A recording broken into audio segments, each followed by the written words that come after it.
Hello and welcome, agents and listeners. If you wish to stay up to date with the latest episodes or any news you might have missed, please follow us on our Twitter and Instagram, or join our Facebook page. If you'd like to join in or start some discussions with other agents, we have a Discord server available to everyone. We also have our episodes up on YouTube, so please consider subscribing and share with your friends. Thank you for your time. Now let's get into this week's case file. Hello everyone, and welcome to another episode of Files Obscura. I'm so glad to have you back with us today. This is the start of a new format that I hope you all will enjoy as we try to really work this out and figure out how we're going to adapt to this new style. Hopefully it's a little easier to follow along with some episodes, so I appreciate your patience and bearing with us. Of course, today I have always my good friend and day one co-host, Vlad. How you doing? I'm doing pretty good. Hello, everyone. As you can see, we have moved locations as to where we're recording right now. Instead of recording at your place, we're now recording at my new place. I don't know if they can see, but they can definitely hear. Oh yeah, since we're not recording in a hardwood environment, we got carpet and everything in here, so the echo's not as bad. But pretty soon, I'm already looking into it. We're going to get some more sound absorbing foam panels to put everywhere, and hopefully that'll help more with the acoustics, especially with the window, because yeah, there's a big window right next to a patio area, so sometimes it gets a little noisy with a bunch of the kids that play around. But today's been pretty quiet, so we should be fine. If there's any noises that you guys hear that we can't edit out, I do apologize. However, our new audio engineers have been hard at work trying to get our sound as good as possible. With that being said, we have a little subtle, intro out of the way. We have quite a topic today. We're going to be covering paganism as a whole and pretty much how it, has started to flourish in this world after a pretty heavy Christian, stomping on it, to say the least. I'm a little lost for words because I've spent last night just researching some extra tidbits of information, and it's just, if I didn't find a stopping point, I could have gone on for a mile and a half with this. But, of course, we don't have all the time in the world. Yeah, it's a very extensive topic, but we're going to basically just cover, basics. Yeah, of course. I hope I did it justice, so, of course, as always, we get into our favorite part, the two truths and a lie.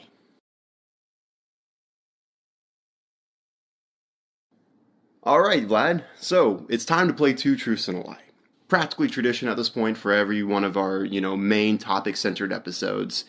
Are you ready? I'm ready. Alright, so of course we got three statements, two of them are truths, one of them is a lie. The first truth. Alright, we're going to talk about a very famous figure in paganism today. He goes by the name of Gerald Gardner. The statement being that Gerald Gardner was a father of Wicca during the time where it was made illegal where he grew up in England. There was actually, you could go to jail for this, for being a practicing witch. Alright, that's an interesting... what time is this? This is mid-20th century. So your 1940s, 50s, and 60s.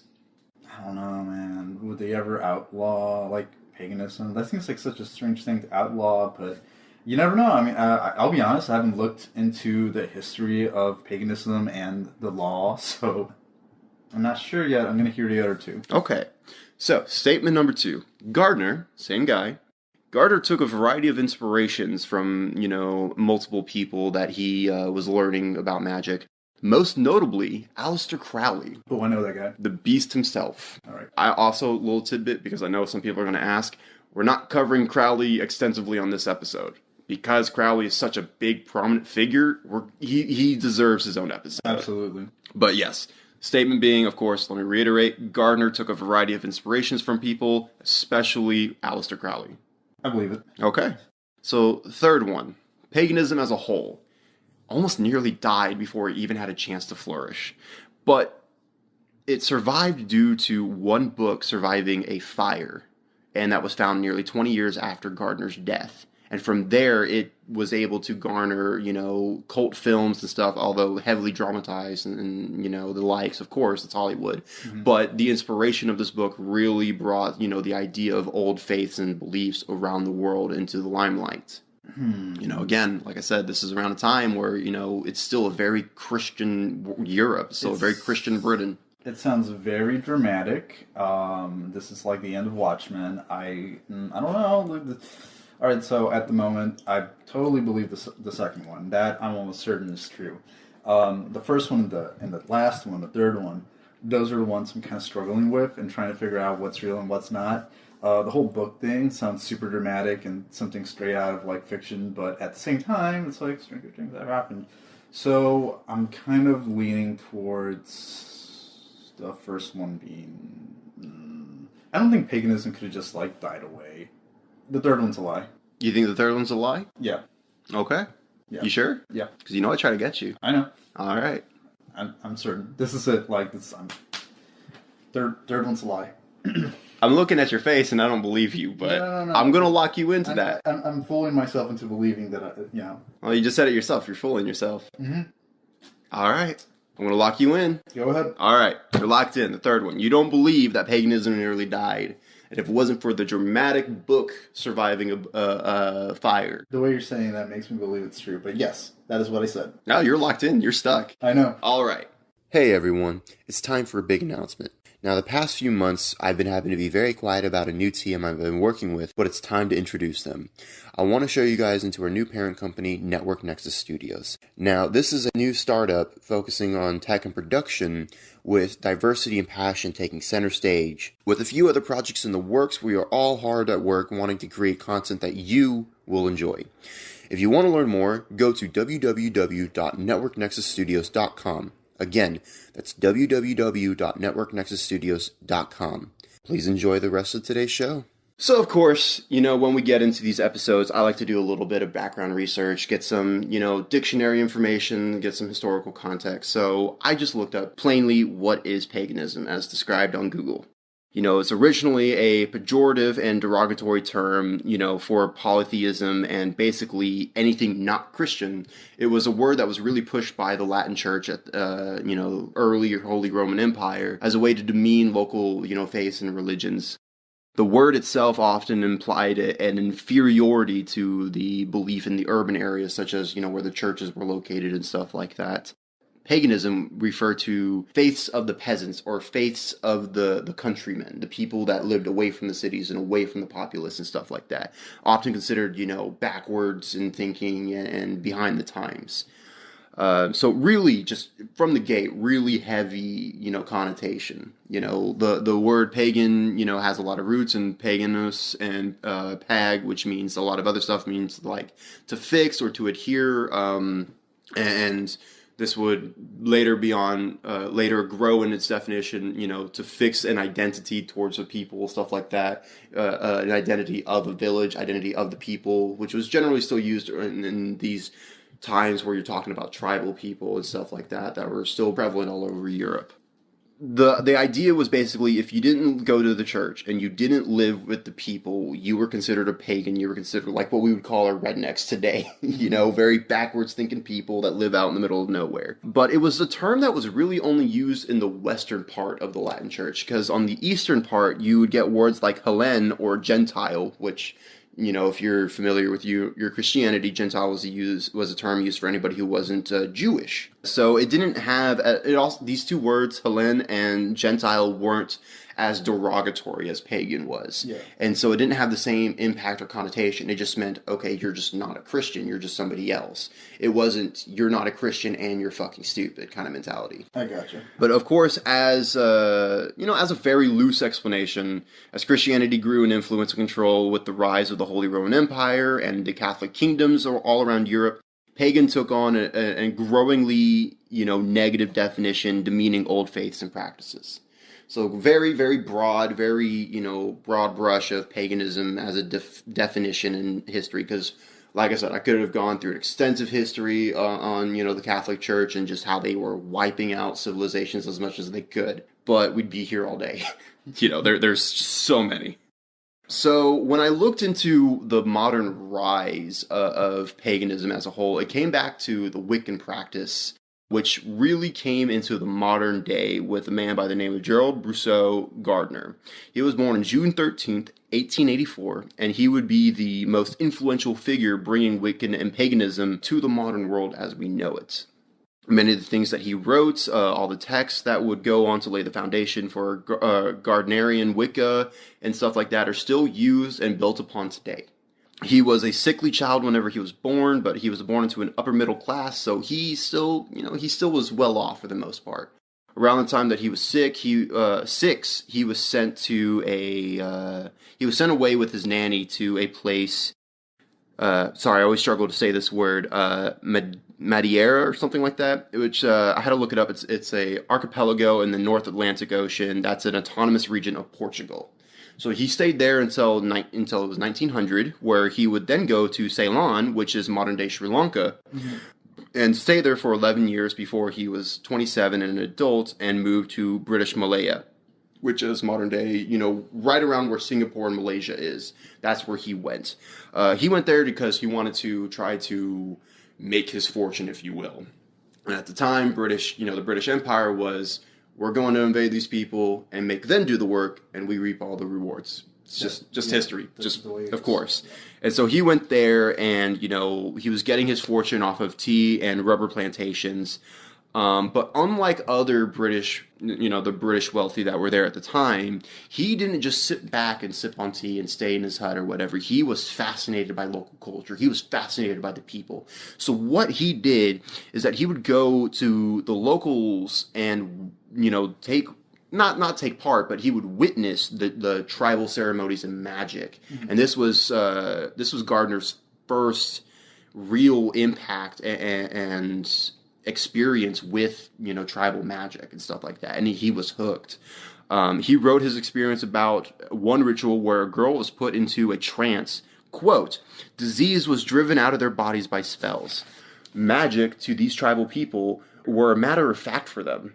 It was real, unquote. This only added to his growing interest into Western spiritualism and the occult.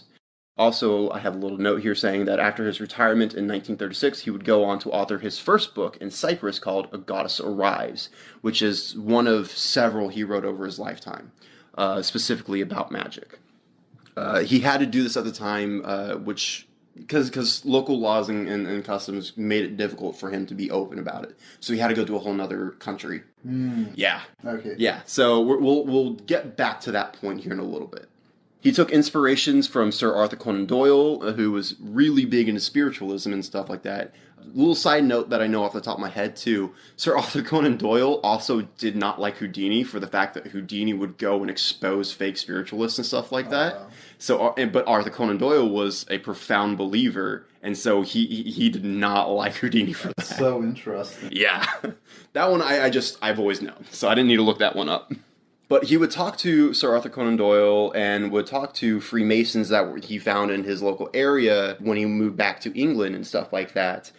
Because these people were the ones most likely to, hear him out and take him up on what he was interested in and educate him. And he took a lot of influence and inspiration from these people. He would also, around this time, fall into Rosicrucianism a bit. He found a local coven of Rosicrucians and stuff like that, which were a little more centered onto the magical side of Christianity as they believed. But from there, he fell into a coven called the New Forest Coven, which was, named after the area that he was living. And the New Forest Coven was what really introduced him to Wicca as we understand it today. A lot of people like to believe or write that this coven or other covens like it were survivors of the ancient beliefs and practices that survived the purge of Christianity coming through. However, today that's not really accepted. It's believed that these people just took up their old folklore and their old texts and just started back from scratch with it. They had a basis and then just went with it. It wasn't oral tradition or anything that was passed down. It was something that they just kind of figured out with whatever they had left. Yeah, they liked it better and they said, let's go with it. That sounds familiar. I feel like that's happened quite a few times. Oh, quite a few times. Yeah. So yeah, he got introduced to Wicca, and his life was set at this point. Once he fell into it, he found a magical practice in his own home that he could really get into. And he did. And he added to it over his lifetime and constantly adopted other symbols and rituals and stuff like that over his time. And today his mentality of adding to, the Wiccan beliefs and trial and error and stuff like that is still used today. Which is a big reason why there's such a diversity in witches and Wiccans, as a whole. That's fascinating though, because like it's a very homebrew kind of religion where people. I mean, it sounds like he's taking stuff from other cultures, which I guess makes total sense. Everything is kind of connected, like religion-wise. Everything sort of has its strings that you put together. So if this man sees similarities in the ways that other people would like practice something, maybe he wants to try. I mean, I don't know. I wasn't there, but yeah, I mean, fair. Like the vibe I'm getting. Yeah, and I should also make note right now that at this point he's already started his 50s. He's 52 by the time he's fully initiated in 1939. So he's still up in age, but for the rest of his life he's fully dedicated to this. Wow. Yeah. So like he's always had an interest in it, but he spent most of his time building his wealth. Just comes to show, I mean, you're never too old to like make the most of your life. It's crazy, but wait till you hear some of the other things that we get into. All right. Oh, it's wild. And keep in mind, there's about 70% of facts about him I left out. Just so we can have a solid episode. So, like I said, yeah, he was fully initiated in 1939 and dedicated his life to the craft. He believed so much in his craft that he thought with enough people and enough willpower and magic, of course, he would actually be able to repel the Nazi force. Oh. Because, keep in mind, this is 1939. Hitler just started gaining power as the Chancellor. He's about to become the Führer. He's, at this point, already taken the Sudetenland. And there's growing fear of, the fascist Nazism being spread all over Europe at this time. This was before the war even started and everything. I wonder if you knew that Hitler was also, like, really deeply into the occult. We're going to get into that much later. All right. So trust me. We're going to get there.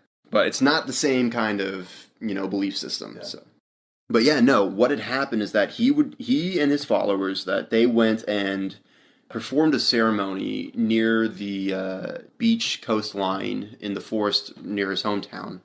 I'm trying to remember the mental map because obviously I can't draw the map in my notes. Yeah. But they had performed a ceremony near the dead of winter at this point. So you got to understand these are old men who are, I should also emphasize, are naked during these ceremonies, dancing around with their it's funny to talk about, but this was very serious to him. All right. And they would be dancing around, performing their ceremonies, and they would perform what they called the cone of influence. And they would point this cone of influence towards, the French coastline as their way of repelling the Nazi force. And true to form, Germany never invaded Britain. Yes, they bombed the shit out of it, but they never got to invade it. So this, for him, he's tallying this as a win. Yeah. So it's only fueling his belief that he got the job done. But of course, around this time, everything is still underground, so he's not able to openly talk about a lot of things. But he thought that this was the ultimate display of witchcraft, and true to form, he talked about this on and off several times in a lot of interviews and in some books and stuff. He claimed that it was monumentally important and strong, so much so that some supposedly died shortly after the ceremony. Dang. Yeah, but that was his account. But yeah, he believes some people died. But then again, you got a bunch of naked people running around in the cold. They probably died of pneumonia, if I'm going to be real. I don't know that. I didn't see their coronary reports or anything. So I'm just saying, to me, I'm more willing to chalk it up to pneumonia. But yeah, this is where shortly after he grew a lot closer to Aleister Crowley. But this is where things are a little different because Aleister Crowley, did influence Gardner in a way that Gardner took on some of his practices and symbolism and stuff like that. But Crowley's practice dipped into dark subjects a lot more. Crowley was more closely related to Satanism rather than, Wiccan, because he really tried to identify with Satan as his new master, whereas Gardner took a more positive approach with magic and really tried to focus more on divinity and your connection to nature and respect for each other. It was very feminist, very nature-oriented and group-focused. Yeah. So kind of yin and yang here. But yeah, no, near the end of Crowley's life, Crowley actually wanted Gardner to be his successor. But of course, like I just mentioned, that wasn't going to happen. That was, they were on different... They were on different terms. They had a mutual respect for each other, actually, because I didn't write it down, and we'll cover it more whenever we get into Aleister Crowley in a future episode. Mm-hmm. But Gardner was actually put on a pretty high ranking in Crowley's Thelema faith system. So he was pretty high up there from the get-go. But yeah, like I said, the biggest reason he actually said no, though, was not because of a differing belief, but because he didn't want his practice to be an underground subculture like Crowley did. Yeah. He wanted his belief system to be out in the open and practiced by millions. Because he thought this was something that would genuinely change the world. Yeah. So that was the ultimate reason he said that he turned it down. So in time, he would, be able to build a small temple to practice his faith and, congregate new followers in a little bookshop called the Atlantis Bookshop, which is it's just, for me, it's kind of funny that you use a fictionally great island and civilization for your birthplace of magic. I don't know. It's just, for me, like, it just seemed interesting. But yeah, like I said, this is where he and his followers would slowly grew, and as he found a safe place to discuss his practices. At this time, it is important to understand that being a witch was still illegal. It was still very much illegal. See, the first laws passed against, witches and witchcraft was passed in 1542, where Parliament passed the Witchcraft Act, making witchcraft illegal and punishable by death. This is whenever you start hearing the stories of people, hunting people down and executing them, often on the spot, or if they could capture them alive, bring them to court. And then, of course, burning witches, drowning them, XYZ, the whole 9 yards. This is, if you really want to look into witch trials, there's more than just the Salem witch trials that you can look into. I looked into quite a few of them, and they're worth their own episode still, but some of them are pretty gory.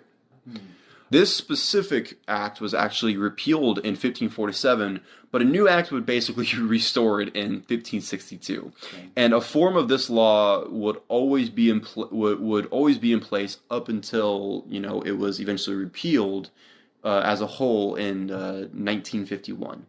But the bill in question that was still in effect was the 1735 Witchcraft Act, which made it a crime to claim any human being had magical powers or they were a practitioner. This law did, however, abolish the practice of hunting and executing those accused of witchcraft. So a little positivity, but it was still illegal to talk about it. You were still going to get thrown in jail and stuff. And, it's witchcraft. It's not something you can definitively prove in court. There's no hard-based evidence. So if you're accused, you're pretty much guaranteed to be thrown in jail. There was some reformation in the courts where they couldn't take spectral sightings like they took in the Salem witch trials. So there were still some basis, Yeah. But again, it's not much better. Like I said, this was the law that was in place during Gardner's life, but when it was repealed, it had a big impact on how he displayed everything and talked about it openly afterwards. So up until this point, like I said, he's been very underground, he's been slowly growing, but his fascination with the occult is still ever present and ever looming. And this whole time, he's constantly jotting down notes. He's constantly writing down practices and rituals and symbols to use and the importance. He would write down his experiences and stuff like this. And he considered it his sacred duty to build on this. It makes sense that he's recording everything because he is building a religion, and you kind of want as much of that information, written down and historically available for people in the future. Yeah, of course. And like I said, he considered this his life's work. So he's definitely not going to stop. Yeah. He would go on to write another book in England under a pen name because, like I said, up until this point, it was still illegal. So this book, which was called High Magic's Aid, would be written as a fictional tale to disguise its true purpose. Oh, yeah. This book would be the first account of modern Wiccan practices. So basically, as a novel, the story is terrible. I read a couple sections out of it. There's too many thous and ye's and shit like that. It's almost incoherent. But the parts where he's describing the practices and stuff like that are in such intricate detail that those in the know, they understood what he was doing. He was giving them a basis to start practicing. So I'm kind of feeling like, and I'm sure this is completely wrong, and this is also the basis for a whole different topic. This feels like a reverse Scientology. In a way, I guess. I mean, this is actually started around the same time. The Scientology was like what was his name? L. Ron Hubbard, I believe his name was. Something like that. Did he? I don't think he ever had the intention to turn it into a religion, but didn't other people kind of look at his works? No, he definitely intended to turn it into a religion. Okay. So it's the thing is, though, he went. I believe he pretty much had like a halfway mentality of being a con man. Like he knew it was fucking wrong. Yeah. Whereas Gardner truly believed in this. You can tell this guy actually like cared about these. And by the way, unlike Scientology, this is actually based on stuff that already existed in culture. Yeah, but it actually deviated a lot from what the original faiths and practitioners would have believed in. Because again, Christianity came in and devastated a lot of records, rewrote a lot of stuff, demonized a lot of iconography and deities and stuff like that. So it's a very skewed vision. That's why Gardner knew like there was no source to go to. There's only things you can build on from here. So it is very different from what historically these people would have believed in for sure. But some of their accounts and practices and stuff like that, their folklore did survive. Yeah. So, when the laws did eventually change and he was free to practice openly, he would study and adopt a lot more symbols and rituals to build that would build closer to what we understand as today's practices. Today, a lot of the foundational ceremonies, rituals, and spells that are used were written by Gardner at this time. He went on to publish more books, but nothing was more influential as his Book of Shadows. This was basically kind of like a pseudo journal. It was a collection of all of his experiences, rituals, and stuff, and the like. But today it is the closest thing to a Bible, if you would, for Wiccans today. It's not a set belief system that you can't alter, but it is the foundational text for what they believe. So, yeah. And also, the original journal that he has is worth over $1 million today and is found in Spain. It was owned by a practitioner and collector that lives in Spain, and he collected a lot of his memorabilia over the years. So I wouldn't sell that. No, God, no. No, I'd be like, wow, this is a piece of history right here. It is, and that's exactly how he treats it. He treats it like this is historical and religiously important to him, because he's a practicing Wiccan, the guy who owns it. Yeah, that being said, I'd sell it for more if I were to sell it. But yeah. I don't know. I think if it were ever go anywhere, I would donate it to like the Smithsonian or something. I wouldn't sell it to a private collector. No, absolutely not. God, no. This isn't like it's like the Wu-Tang album all over again. Yeah, exactly. Oh God, let's not get into that this episode. Yeah. But yeah, of course, this is still a very orthodox community in Britain. This is still very heavily Christian at this time. So it doesn't matter that the law got repealed, people are still looking down on him. And this really showed through when he was trying to enlighten people about his faiths and stuff like that. We had a bunch of tabloids that were coming out demeaning him, saying stuff like he's practicing blood rituals, black magic, devil worship, XYZ, everything he's not doing. It was like, from what we know about, like, just demonizing it. Yeah, from what you told me, the fact that he didn't want to really like steer himself down the path that Crowley was going, it just shows that he's definitely not that kind of guy. Oh yeah, yeah. And along with his Book of Shadows, like I said, he would constantly add to it. He'd encourage his followers to do the same. He had one moment that he really took advantage of, and he made it his own, because he would go onto a BBC program called Panorama, I believe it was. And he was asked to come on, and he was given an opportunity to defend his faith and his practices and everything. And, of course, skeptical people, they're going to want to poke and prod and, give you a lot of questions. But he actually took it in stride and was very poised the whole time. He was very calm and collected. And every time they asked him a question, he would either rebuttal it or reinform them, about what he's actually doing. Because he had a lot of stuff to help people reevaluate what they knew, because, like I said, the tabloids were slandering him and everything. When he was given the opportunity to defend his practice on national TV, this basically made him an overnight celebrity. because he was the first modern witch that people saw, but he was also telling people about witchcraft and Wicca as a whole for the first time. Millions of people are watching this broadcast, and they're being introduced to it from the father of modern Wicca. So they're getting it from as good of a source as you're going to get. Yeah. So, of course, people are all interested. A lot of people are writing them letters. A lot of people are taking, inspiration and influence. Their faith is growing, and it's going to spread, But, like I said, it was not an easy interview for him to go through. He was even questioned at one point, quote, "Is it not a fact that these meetings are really a very large sexual set of orgies?" Unquote. Yeah, just basically being called out, because in his book he did say that, to be one with nature and be one closer to divine, to practice magic, you have to be naked. But, of course, that was misconstrued as like, oh, no, they're just a bunch of fucking weirdos just having sex in the woods around fire and shit. It's like, no, that's not at all what it was. And he worked very hard to correct that misunderstanding. It's not that kind of party. No, it's not that kind of party. If anything, this is closer to a nudist beach than an orgy. Exactly, And like I said, he worked hard to correct and explain everything about his craft. And like I said, it worked. People all over, who were able to tune into the BBC panorama, they loved the guy. He looked kind of out there because the dude, think Albert Einstein, but much more frail and thin. His hair was everywhere. His beard went out, very far. Yeah. He looked like a man with intent, but he didn't look like a madman. He didn't look crazy, He looks like a comic book writer, back in the day. Kinda. The kind of guy who'd write I'm sorry, I'm just thinking. I would say, think of a historian that hasn't slept for a week. Ah, gotcha. He looks kind of like that. All right. So he doesn't look crazy, but he definitely looks like he needs some rest. But yeah. I totally get it, though. Like, if I was, into this kind of shit, I'd want to, grow out my hair and make sure people knew I was like, yeah. Yeah, of course. But this was the interview that basically made Wicca take off. It spread all over Europe. It even started getting into Australia and the United States.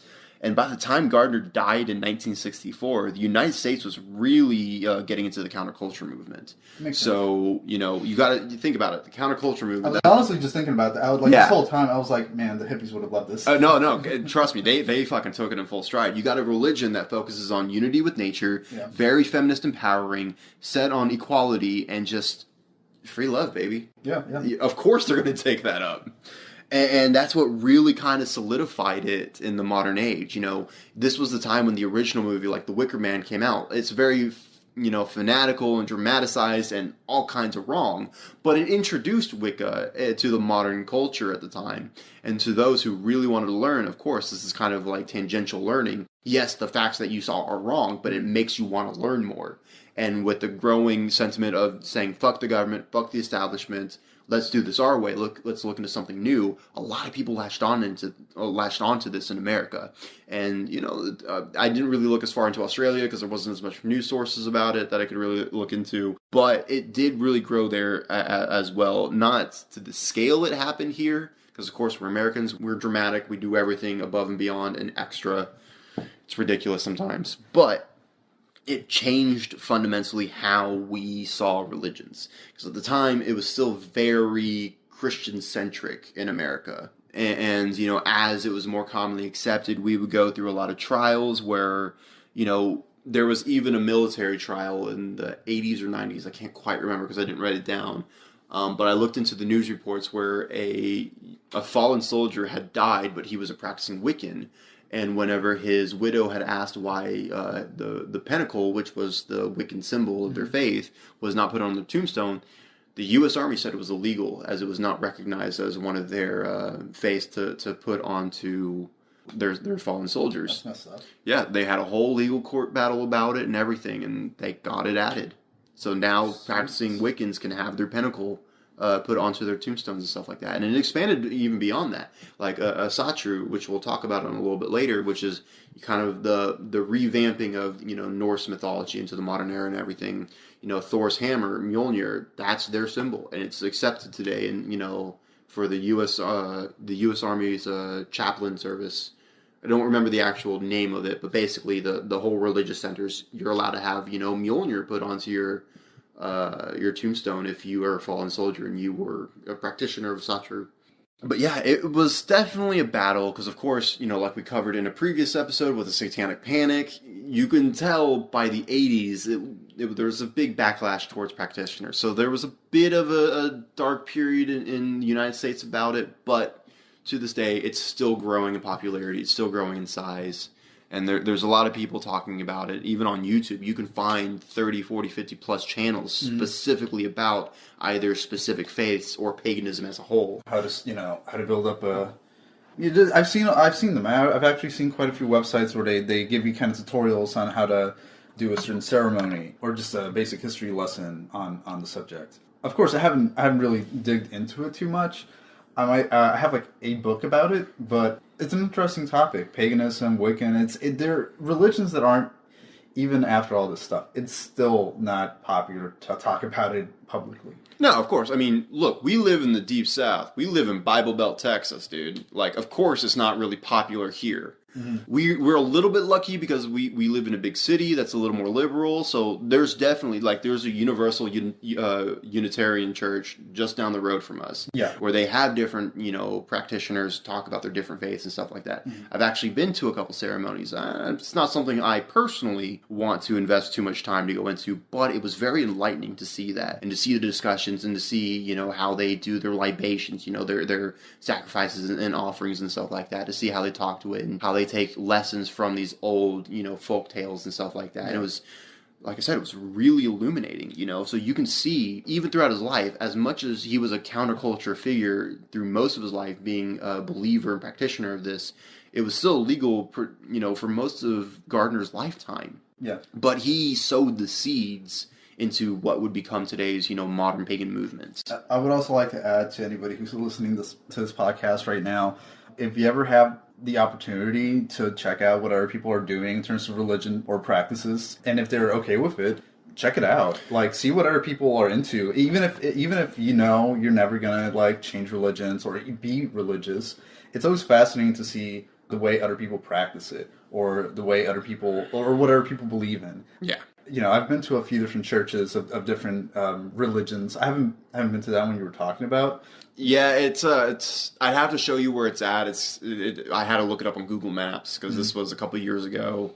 I was with an ex of mine, and we were trying to look into other religions and faiths at the time. One time, me and my dad went to we went to a synagogue, and they were, I honestly forgot what they were doing, but we went to one of their events, and it's very fascinating to see what other people believe in. Yeah. Religion is kind of a tricky subject for me because I don't know what to believe. Mm-hmm. Everything is so... I don't want to get into it. But I will say, I love seeing what other people believe in. I love seeing, Catholic churches and what their, practices are. I just think it's fascinating, and it's enlightening, and you see people differently. Yeah, it's wild. If you are able to take an unbiased view of people and their views and everything, you can really get illuminated with a lot of what people believe, because 9 times out of 10, they're not the assholes you're making them out to be. Exactly. Especially with America's Islamophobia, that's a big thing here. Even today, in just our racist culture, it's why?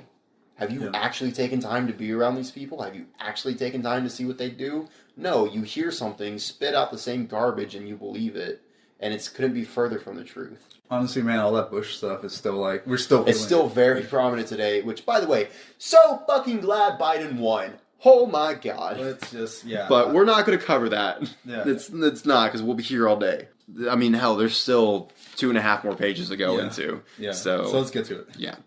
So, of course, there's always going to be the people who ask, what about all the Christian holidays and stuff like that were originally pagan and stuff? Mm-hmm. Of course, there's a plethora amount of information, especially around, Easter, around Christmas and stuff like that. Almost all of them. Yeah, that were, adapted and adopted from local pagan customs. Dates were changed a little bit and stuff like that. And it's a lot. And it's a lot to get into, so that's why we're not. Yeah. So I wanted to cover more specifically about, how modern, practices differ. Today, there's stuff about, of course, the Old Norse, beliefs. There's stuff about Hellenistic beliefs and stuff like that. But it's a little clarity is going to be needed. So modern pagan practices, like I said, they have a very diversified form of, beliefs, and they've expanded a lot since the time of Gerald Gardner and evolved into various similar faiths and practices, taking tales from pre-Christian cultures and adopting practices for their needs. It's hard to overstate how impactful and destructive the church was to these ancient faiths, and that puts modern pagans into a bit of a situation, since it was the church that documented many faiths but altered many of these beliefs when they were written.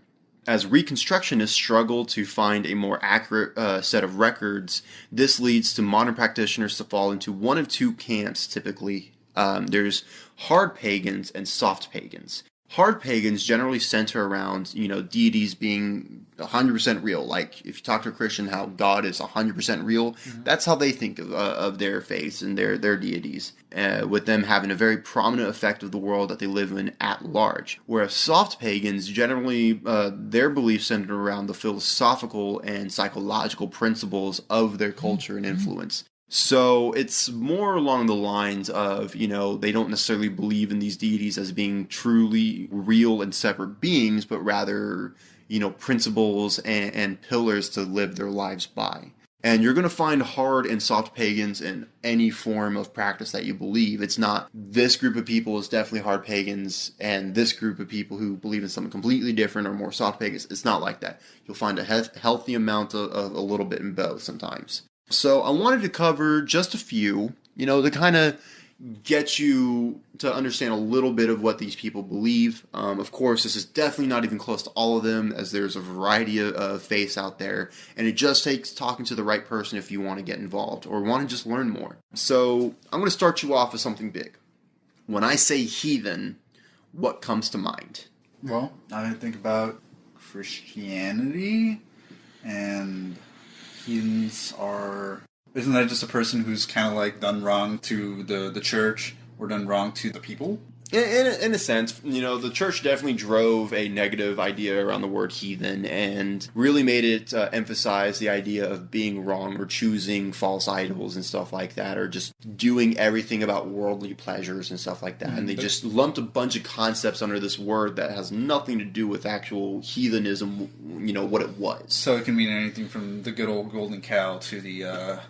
just having sexual orgies because. Yes. It was very much a blanket term that the church used, especially around Germanic tribes and Nordic tribes and stuff like that. Gotcha. So, all right, yeah. Yeah. You explained it a lot better than I did. All right. Well, I research it, so. Yeah. But heathenism, as it's understood today as a pagan practice, is also called Germanic paganism. It's a modern faith that pulls its source material from the Germanic tribes during the Iron Age and the early Middle Ages. They share some Norse history, so Reconstructionists pull from texts like the Prose Edda, Poetic Edda, and even Beowulf. So a lot of these, because a lot of their faiths had gods that would be, almost equals in a way to each other. Mm-hmm. So like Wotan and Odin in some beliefs were basically the same person. However, depending on, who you believe, the other side of this coin is Asatru, which would be the Nordic variant of this. So they're going to be very closely related, so that's why I put them together in this. Gotcha. So, like I said, the Reconstructionists pull from a lot of these texts and a lot of these stories and folk tales that have been passed down that we still have that survived. It is generally polytheistic, but there's no set beliefs, with some notable deities being Tyr, Odin, Frigg, Freya, Thor, Wotan, and Oestar, which is where we get the name Easter from. The name has very big variations if you are into, American gods. They have her in there. Her name is Oestra, which is, the spring goddess and everything. So depending on where the individual really pulls their faith from, whether it be the Norse or the Old English texts, they might, like I said, they might instead call themselves a follower of Asatru. But these deities aren't seen as perfect like we would see the Christian god. And they don't really put their gods on a high pedestal. Instead, their relationship is considered more equal, similar to like a family. There's give and take. There's responsibilities that the gods have to us and we have to the gods. Interesting. It's not a father savior kind of entity where everything you do is for this. And especially with Christianity, there's a very heavy emphasis on the afterlife and salvation and redemption and stuff like that.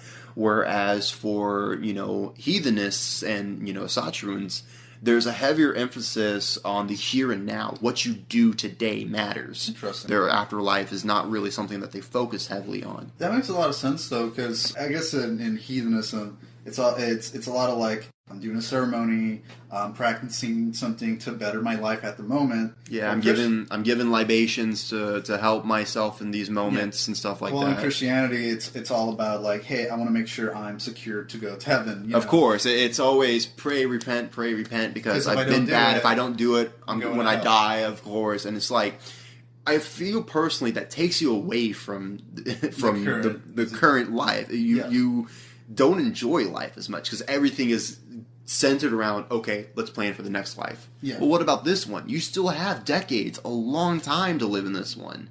So, you still got a lot of things to do in this life. And of course, there's always these different sects of Christianity that would focus more on, the here and now, and there's variations on how they believe. But this isn't about Christianity. No. But I just think it's a fascinating juxtaposition because it really does show how different these two beliefs are. Oh, yeah. And this is just one of the many. With, heathenism, there's a greater emphasis on personal ethics, honor, loyalty, personal integrity, stuff about basically being a better person. Focusing on, making yourself better and how you can help the community and stuff like that. The bonds you have between friends and, leaders and stuff like that. Like, there's, a big emphasis on, kind of community, if you will. Yeah, and it's just, it's baffling. It's something we could really use now, and not just in America, but the world as a whole. Oh, absolutely. And like I said, all these things would take center stage in their focus. There's a bit of a dark history with heathenism, of course, like we were talking about with Hitler. There was the Volkisch movement, which, has their ties to the fascist Nazi history and their rise. And so there's a bit of a split when it comes to these two sets of heathenists. There's the Volkisch movement who, believe that it's a purely white religion. And so, of course, they identify more with, far-right nationalism and, politics and stuff like that. And they're very, very hardcore about this.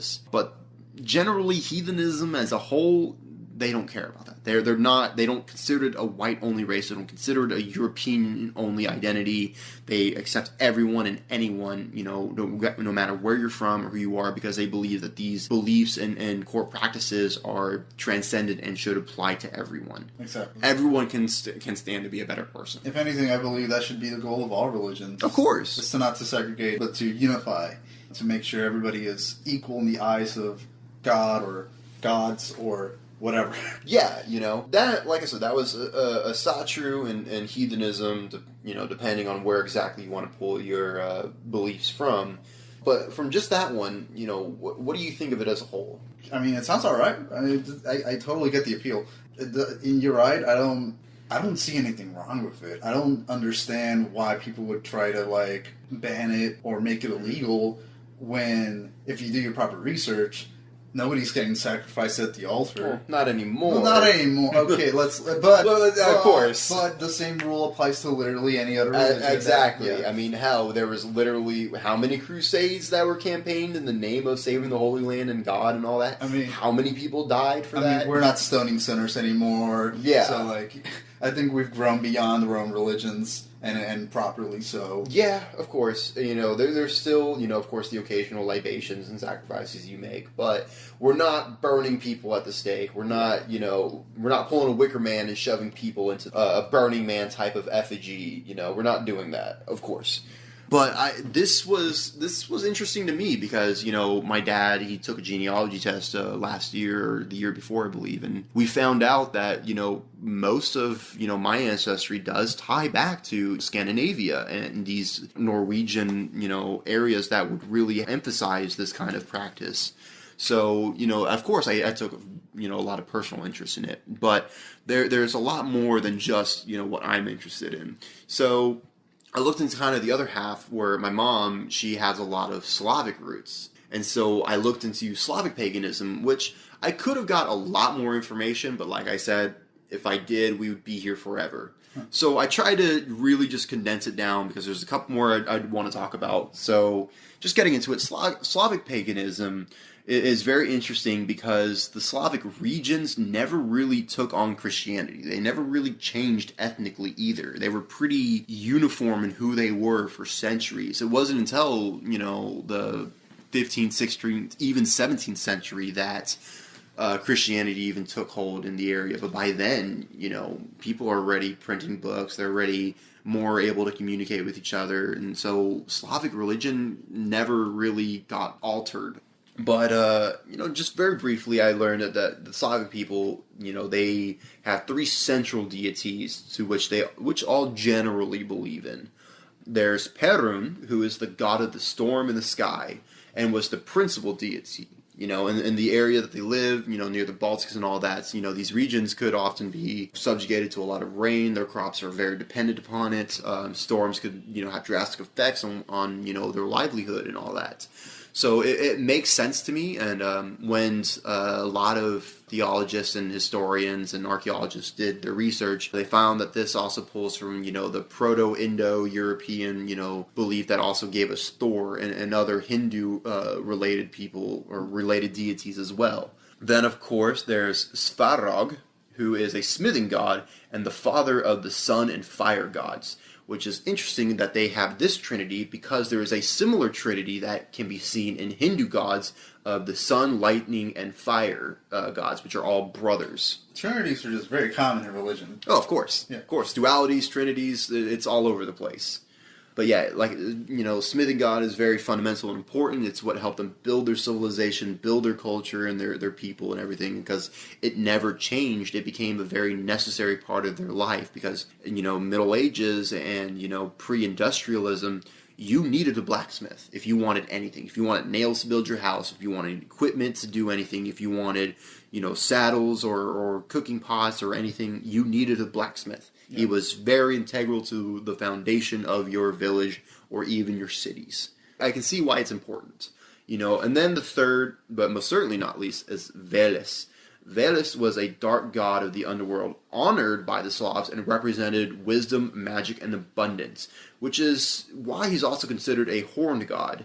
Being a horned god, was something that you would see only with, figures that were considered wise or important. Mm-hmm. So, whereas Christians considered him a very, dark and evil presence because he was the ruler of the underworld, the Slavs saw him as fulfilling a very important role. So they didn't really demonize him. It was more of, hey, someone's got to take this job, but he's still very important. He's very wise. He was centered around the belief in cattle, which is where the abundance comes in. It's about their food and their crops and everything. I think that's fascinating, though, because it kind of makes sense why Christians would see him as a bad thing, considering that all artistic representations of the devil are horned and he's ruler of the underworld, quote unquote. Yeah, so it's wild to see because we're like this isn't even covering like other deities like Chernobog, which again you can see in American Gods, which was a deity around death and stuff like that. So it's like there's a duality that exists with Chernobog, whereas after Christian canonization came in, split him from his brother, which was more light oriented. A lot of historians and archaeologists believe that these brothers were actually one and the same and represented a duality, of life and death. But again, Christianity fucks a lot of things up when it comes to historical texts. Well, in Christianity, everything's very black and white when it comes to figures and I feel like it's absolutely fascinating to see like the Hebrew origins of a lot of these characters and how similar and different they are from other religious figures. The whole thing, honestly, theology is super fucking cool. Oh, absolutely. For a very short period of my life, I actually wanted to be a theologist. Yeah. So, just when you really get into it and learn about some things, it's wild, man. Because it really shows you so much about where we come from in terms of, like, culture and beliefs and where because everything originates, it all feels like it originates from the same source. You know, the concept of the flood is universal. The concept of good and evil and the Trinity thing we were talking about, it's everywhere. These, symbols and, elements that you can place in different stories are widespread. And if you can follow the roots of these stories and mythologies and folklore, they all do generally come from the same source. But when you get that far back into history, there's no written text. There's no centralized figures to reference to. There's only oral tradition and what you can try to piece together. Yeah. That's why, Proto-Indo-European languages, faiths, and all that is damn near impossible to research. Yeah. Anybody who's interested in this kind of stuff, read up on Joseph Campbell. The guy's been doing the guy was doing his research since like forever, so. Oh yeah. Also, one last little fact I forgot to mention about the Slavic belief. There is not a heavy emphasis, but there is a big, profound belief in reincarnation, which is not common in a lot of pre-Christian faiths across Europe. The only other one that I know of off the top of my head, that group of people that had this belief, was the Celts. And so Celts we know somewhat more about, because the Slavs we don't talk about as often, in our modern day and whatnot. But yeah. It's just wild, because this was a side of, like I said, aside from my mother that I didn't really look into, and I only looked into it recently. So there's still a lot I could learn. I didn't get as much information as I felt I could have, but from what I was able to explain to you, what do you think? Yeah, absolutely. It's super fascinating. I want to do my own research, actually. Yeah. Like, this makes me want to, go to Barnes & Noble and pick out a book and read up on it, or just go on YouTube. Of course. Yeah. Because that's where, especially with paganism, is where it's very opinionated. There's no, like I said, there's no set principle of belief. So that was where I had to go for a lot of this, was people's personal interpretations and beliefs. And I tried my best to really get a centralized view on paganism and, Gerald and his influence in modern Wicca and everything. Now, I do also kind of want to apologize because I've been pulling a lot from Christianity as, a comparison, but that's only because that's, my main... But at the same time, it was so influential, not good or bad, I'm saying, but it was just so prominent in Europe, where we're focusing a lot of, pagan roots from. You can't, you can't ignore it. It's influential on other religions, especially Christianity, and people will be like, what? No, that's impossible. But, I know we're not going to talk about it, but Halloween, Christmas, Easter. Yeah, I mean, we can just go on and on with all this. We literally stole other people's religions and made it our own. That's just Yeah, it's fucking wild. I mean, because a lot of these roots, Easter was a spring festival. Yule was a pagan festival about the, surviving winter, I believe, and all that. And, Saturnalia was a time to, roles were reversed and, people were allowed to just do whatever. Is kind of the 1 week to, let it all go. Mm-hmm. Almost kind of like a purge, if you will, but nobody was trying to kill each other. Yeah, I gotcha. But yeah, I mean, hell, there's even a modern Hellenistic rise in Greece right now, where people are going back to their old faiths and giving libations and sacrifices to, Apollo, to Aphrodite, to Zeus, to Poseidon, all these people, and they're going back to their roots. And it's crazy. Of course, I'm not going to really dig into the Hellenistic rise right now because there's so much we know about that. You can just do your own research, and a lot of it's already accepted in popular culture. Yeah. But there's even the Kemet paganism, which is a resurgence of old Egyptian beliefs. I wish I could dig into that, but a lot of the stuff that I looked into was written in Arabic, so I couldn't translate it very easily, and I didn't want to try and bastardize it. So if you want to research it, definitely research it on your own. But yeah, I mean, there's even more than just what Christians did. I even found that there's one or two things about Islam that may have pagan roots. The Hajj being a big one, where I believe this is one of the 5 pillars where you go to Mecca at least once in your life and you do your walks around the Mecca. Mm-hmm. For any Muslims listening, I totally apologize if I'm getting this wrong. But yeah, it was one of those things that I made a cliff note of it because it was interesting, but I couldn't really justify the time to research it. But yeah, there's, like I said, there's so much more. Even, Native American spiritualism is a form of paganism and is very diverse in our own right here in America. Yeah. There's so many different practices. For me, I have some Navajo ancestry. There's, Cherokees, there's Iroquois, there's, we covered it in one of our previous episodes where we were talking about, Rockwall, Texas, and all the people, the cultures that were existing there, and just, the mounds that they would build, and the deities, and the practices, and it's wild, it's crazy, there's so much I wish I got into. I know I'll never do the subject justice, but I hope I hope we at least opened the door. I hope people got inspired and maybe want to look into it as well. Like, it's not something you have to study to want to worship, or something you want to worship in order to study. This is something that I think people should just look into, just to do it, just to understand it.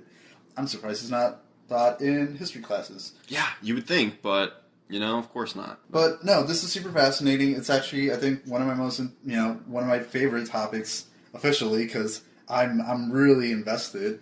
It's really cool. It's very important. I'm glad we got to talk about it. Of course. I mean, I definitely consider this to be a start of something. If people wanted, to know more or get us to look into it, I'm definitely willing to look more into like metaphysics and modern paganism and witchcraft and XYZ. Yeah. I'm definitely all for it. But we're probably not going to do it for a little bit. Gotcha. But yeah, that was a brief introduction into paganism.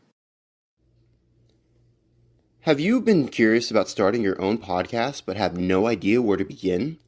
Well, did you know Anchor is not only free but so user-friendly they leave you no excuse? All your tools that you need to start is found right in the app in a simple layout to help you experiment with recording and editing done in-app. They also help share your content onto other platforms and even let you make money with no minimum listenership. For this no-excuse head start, download the free Anchor app or go to anchor.fm to get started.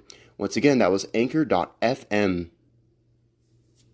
Now comes the new segment where I tell you you got it right. You actually got the lie correct. Yes, it was the third one. Because, of course, there's nothing about a fire. Yeah. I actually took that from a real-life historical event that happened with the Mayans. Yeah, so if I would have known about that, I might have gotten confused. Then Gotcha. Mm-hmm. See, the very loosely the story goes that a long time ago when we were giving archaeological surveys into Mayan culture and stuff like that, the priests at the time, whenever the Inquisition and conquistadors were coming over, they wrote down a lot of these faiths and deities in the Mayan culture and whatnot, and wrote them and compiled it into a book. This was taken over to Europe, and a lot of the archaeological digs that were done at the time were, they were getting done, but back in Europe, they still didn't have a lot of texts. And, they didn't really look into it. Well, actually, if I'm correct, it was actually a fire that happened during Nazi Germany's occupation. Really? Yeah, if I'm correct. I could be wrong, but I'm pretty sure this is how it happened. There was a fire in a library that housed these archives. Almost everything was burned, except a manuscript they were able to recover that had documentations of the Mayan culture and some faiths and stuff like that. Wow. Yeah. That's pretty cool. Mm-hmm. All right. Mm-hmm. So yeah, that's where I pulled that from. Damn. All right. Well, that's pretty cool. So closing comments.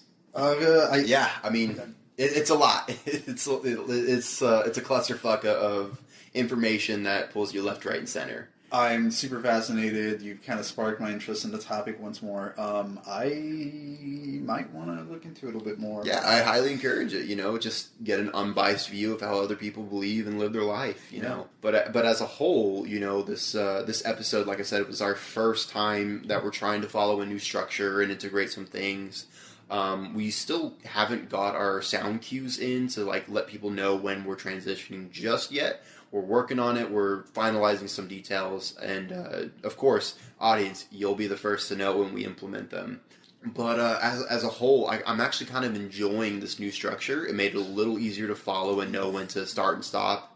Yeah. Versus how our other episodes went. It doesn't feel as chaotic. I feel like we have a plan. Yeah, so I just think it's going to take us a few episodes to get used to this. And especially whenever we get Gabby and Kat back on, because there's still a lot going on. We just moved into my new place. Kat's still dealing with some school stuff and all that. We got a lot of stuff behind the scenes that we're working on, trying to get things taken care of. There's a lot I wish I could talk about, and it's killing me. I can't. But there's a lot of good news on the horizon. And so I hope that, you guys can really see, the work that we're trying to put into these episodes and, how much we're trying to expand and grow with you guys. And I really want to cover topics that you guys are interested in. So your feedback is always welcome, it's always helped. And as we go, we're gonna, like I said, we're gonna have more segments that we're gonna introduce. Stuff like listener comments and stuff like that. Updates and corrections, because I know there's some stuff in our previous episodes that I've gone since and looked back. There's been updates, and there's been, I've listened to some episodes and I've been like, why did you say that? That's wrong. Yeah, I feel like that just thinking about episodes. Anyways, no. I'm looking forward to this new format, and everything's good so far. Like I said, we're getting a lot more help. So whenever we, get a more concrete team together, I'm also going to introduce some end credits. We're not going to do it this episode just because there's still a lot of things in flux. But we have, like I said, we have new help. We have some editors and researchers now that we're introducing into the fold, and really getting a concrete team down. And a lot of these episodes wouldn't have happened without them. This one in particular started with help from our friend Peter, who was on last week's episode, and unfortunately, just because he's in the army still in his country, I had to come back and do a lot of these episodes. But he did do some of the future episodes that we're going to do in the following weeks. So thank you, Peter, for seriously, you've been a lifesaver in a lot of this stuff, during this transition. Can't wait to have him back on in a couple more episodes, because he, like I said, he did express a lot of interest, but it's his life situation doesn't make it the most easy to work with. Yeah, I understand. But, there's no other way to round off this episode. I just want to say thank you guys for listening. Thank you guys for sticking with us. As we're going to continue to grow, we're seeing a lot more numbers in our listener support. So it's really encouraging to keep going. 2020's been a wild year. I can't wait for 2021 and see how much we grow then, I agree. So, all right. I hope you guys enjoyed. We can't wait to see you next week. Until next one. Bye. Later.